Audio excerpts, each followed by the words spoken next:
Welcome back to the GDPR and Data Protection Diary. In this video, we're going to be talking about data breaches, who's affected, and how you can find out whether or not your personal data and your records have been compromised. It was recently reported that more than 1.2 billion records of personal data were identified by some security researchers on an unsecured Google Cloud server. That's not to say that the security issue belongs to Google. I actually believe that it was down to a third party associated with the customer who hadn't fully secured the server. And around 622 million records belonged from an organisation called the Data People Limited.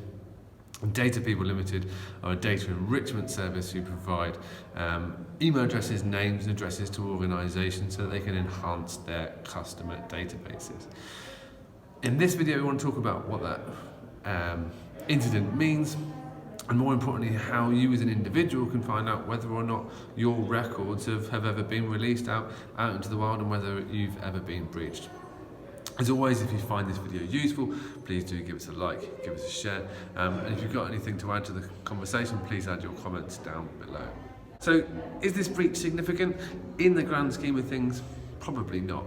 The 662 records from the Data People Limited are estimated to be unique, which means they are separate individuals. Very often when these kind of breaches are found and when the servers are looked at and the data is looked at, you find that there is a lot of duplication. So they are sometimes pulled together in the dark web with other information, so actually it's not necessarily unique information.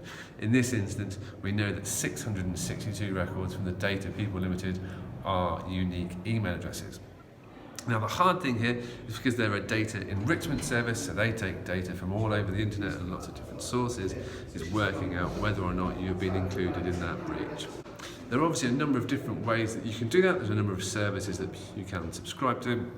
And of course, you can also just wait and see if you get a random email telling you that your webcam has been hacked or that you have to pay some Bitcoin to release your computer because somebody has some spurious information about you. One of the ways in which you can find out on a fairly quickly and easily and actually for free is using a website called haveibeenowned.com. This is a free to use website and we are in no way affiliated with it. It's just something and a useful tool that I've always used and some of our team sets up regular updates on. You essentially put in your email address and it will tell you based on the information that has been released onto the dark web and from public data breaches, whether or not your email address, whether your details have been compromised and what breach that was in. My records were actually released in the LinkedIn breach a few years ago. It just gives you a good opportunity to go in, have a look, and if you have been breached, make sure that you're updating your passwords, make sure that you're updating your user details for those different accounts. As I say, it's free to use, and I'll put the website link down in the comments below. Go and have a look and see what you think. Obviously there are tools out there that can help you do this, but as I say, for me, for an individual, this is just a quick, easy way of doing it. It is now widely believed that just given the nature and scale of attacks and breaches, that if your information is put on the internet, it is likely to have been included in a breach at some point. So this isn't really a significant piece of news, and that's actually really sad that an incident or a server containing 1.2 billion records barely hits the news and barely even makes waves, but unfortunately that's the world that we live in today. So my advice is go out there, double check, run your own email address, and if you have been compromised, make sure that you're updating your passwords. As always, if you have any comments, if you have any questions, or you'd like us to look at anything else in more detail, please do drop us a note, and you'll see our email address and the website running across the bottom of the page.